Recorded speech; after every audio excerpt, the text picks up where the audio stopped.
Welcome back here to Live Now from Fox. I'm Andy Mack. On Friday in Jackson Hole, Wyoming, Fed Reserve Chair Jerome Powell said that obviously the conditions, quote, may warrant a change, a interest rate cut coming up in September. And coming from Powell, that is certainly strong language. And potentially a lot has changed since this tour happened with President Donald Trump there at the Fed Reserve building, as we could see and all indications of potentially rate cut come September. The Fed Chair Jerome Powell on Friday gave a tepid indication of a possible interest rate cut ahead, as he noted a high level of uncertainty that is making the job difficult for monetary policymakers, saying, quote, with policy in restrictive territory, the baseline outlook and the shifting balance of risks may warrant adjusting our policy stance. Let's be joined right now by the Associated Press economics writer, Chris Rugaber. Thank you so much for joining us here on Live Now from Fox. You were in Jackson Hole. You heard this speech.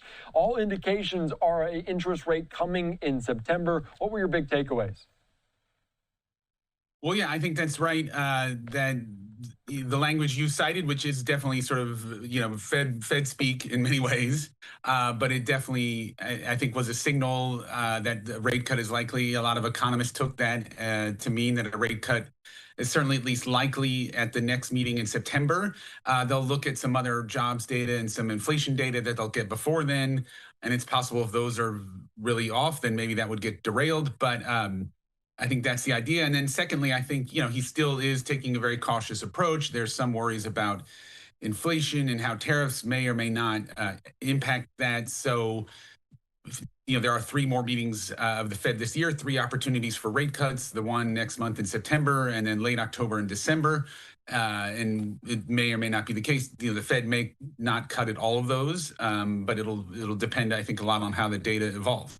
Yeah, that is so very true. And obviously the Fed speak, as you were talking about from Jerome Powell, is he's trying to continue to balance also the independence of the Federal Reserve. How did he do that? How did he try to do that in Jackson Hole?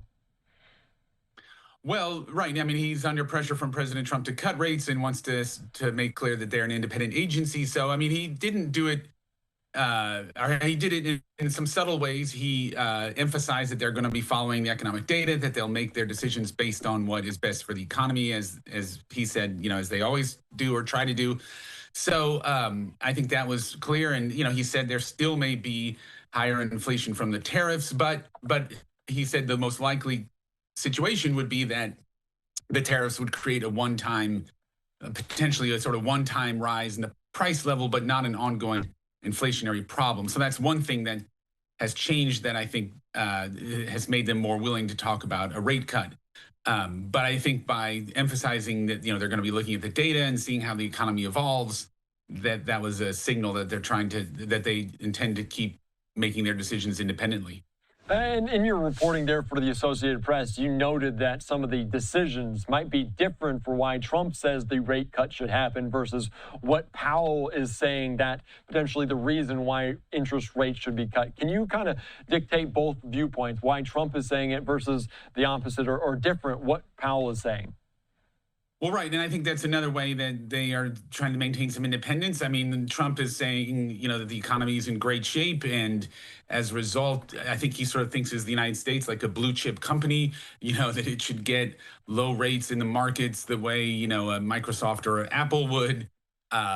Many governments, when it comes to the rates they pay, there are different factors, such as the fact that there is a lot of U.S. debt out there and that sometimes can push rates higher.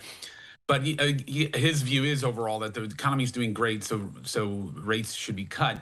The view of Powell and even some of the other Fed officials who voted before to have rate cuts, they are worried about where the economy is going. They do think it's generally in good shape, more or less, but there's worries that the job market is weakening, that layoffs could happen, and that would push up the unemployment rate. You did see those big revisions in the jobs numbers, which are also reflected in some private sector data.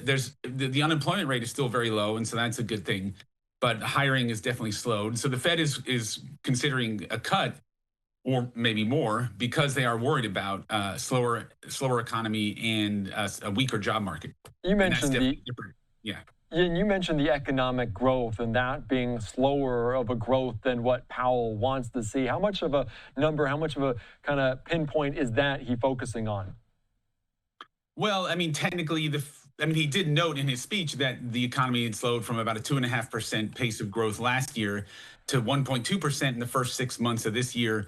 I mean, technically, the Fed is focused on what they would call maximum employment, full employment, and then they focus, of course, on trying to keep inflation low or stable prices, to use the technical term. But I mean, clearly, growth and employment are related. So I think, and you've seen some slowdown in consumer spending. So, which is what has slowed the economy in substantial part. So I think they are worried about that as it might impact the job market. There is, uncertainty you do hear a lot about from economists and corporate leaders.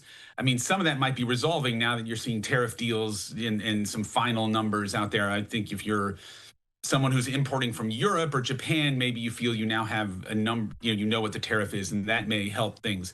But I think some of that probably did weigh down on the economy in the first half of the year, and that is a lot of what the Fed is looking at. Yeah, and of course, the uncertainty there with the tariffs, a concern for Jerome Powell. I want to ask you, because we're talking about this adjustment in potentially a policy stance for the Fed Reserve. There's also conversations, and I've asked different people about that 2%, that benchmark for interest, or inflation, I should say. Did he make any indications about that, how that may no longer be, or how that may have to differentiate in the future? Well, no, I mean, they pretty much doubled down on 2% as an inflation target. It's something that was informally used by the Fed for some time, way back, even into the 1990s, but they didn't really formalize it till 2012. And it is it's a target to have inflation at 2%. The idea being that it's not perfectly measured, and you don't want to really have zero. I mean, it might be nice to have zero inflation, or it sounds nice, but the concern would be then you slip into deflation, which is a trend where prices and then wages can fall. It's not something anybody wants. So they have a 2% target. And others, there have been some mention of maybe making that more of a range. But I think the feeling at the Fed is, if they change the goalposts essentially before they get back to that 2, then that would be seen by many people as sending a message that they've maybe lost the control, or they're not going to achieve their goal. So they have for now doubled down on, I think, 2% as a target. In fact, they adopted a new framework that actually ties them a little closer to 2%. Now, should they get back to 2, maybe they can revisit that issue. But I think they want to get to 2 first before even talking about it. All right, very good. I just want to get your point on that. We've heard different CPI reports, PPI reports over the last few weeks. Anything else that you're keeping your eye on here, Chris, over the next few weeks that also people should be aware of? Well, in about 2 weeks, we'll have the next jobs report, and that'll come after the one, of course, that had the big revisions, and the president didn't really like that so much, so he fired the person who's in charge of producing that data. The new person he's appointed is not yet in office. Or won't be in time, almost certainly, for that report. So, but again, I mean, some of the private sector data is also showing similar slowdowns in hiring. So I think most people are accepting the data that we've seen is pretty legitimate. So the issue will be whether it continues. There's a little chatter that, again, with some of the trade issues getting a little more certainty, getting resolved a bit, that, maybe companies that were holding off might pick up their hiring. So that's a possibility, or it could be another weak number. Plenty of people do think that's possible as well. And ironically, if it's a weak number, that would seal a Fed cut probably. So if you are looking to buy a house, I mean, not that anyone wants bad economy, but a weaker number would at least have that benefit of making the Fed even more likely to cut, not only in September, but maybe in the following meetings as well. Yeah, it kind of feels a little bit of counterintuitive, but that's kind of the way we're going with that. I do want to ask you, because the last time when they remained the interest rate steady, it wasn't unanimous. It wasn't necessarily everyone on the same page for this. In the one upcoming in September, could we see a similar way, even though they do move to cut interest rates, with all indications potentially point to, could that not be unanimous as well? It might be, but there could be dissents in the other direction. Some of the other Fed officials, it's 12 people that vote on the decision, and then there's 19 people. It's a little confusing. A lot of what the Fed does is perhaps intentionally a little bit complicated, but they have some regional bank presidents So total, it's 19 people that sit on the committee that make the rate decision, and they all participate in the debate, but there are 12 who actually vote. Some of the regional bank presidents are still very worried about the inflation, and they still see, a low unemployment rate and so forth. They see the stock market doing pretty well, and they think that means that the economy could use higher rates to sort of keep things cool. Some of those do have a vote, and it's possible they could then dissent in the other direction. Some of the others who have expressed worries about inflation, again, they'll participate in the meeting, but they won't necessarily have a vote. So we'll see.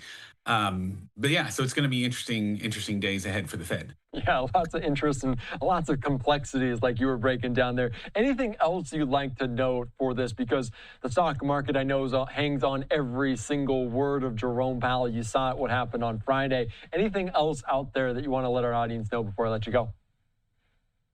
Well, it's an interesting times. The president is trying to push off a member of the Fed board named Lisa Cook. I mean, one of his officials has alleged that she's committed mortgage fraud. She has said she will answer those charges, and she's not going to be quote unquote bullied out of the job.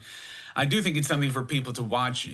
Generally speaking, economists do favor an independent Fed. It makes it easier for them to do things like raise interest rates to fight inflation. And if the president is able to, if Governor Cook leaves and he replaces her with someone who's maybe more of a loyalist, then there would be some concern about how independent the Fed remains. On the other hand, the president does get to pick governors. I mean, that's a normal part of business. So we'll see how that plays out. But that's another wrinkle for people to watch. Yeah, obviously, the changeover eventually does happen, and Jerome Powell also kind of on that list of eventually he will be out of that position. Yeah, so a lot to come talk with. Chris Rugaber, thank you so much for joining us here on Live Now from Fox. I appreciate your time. Thank you. Thanks for having me.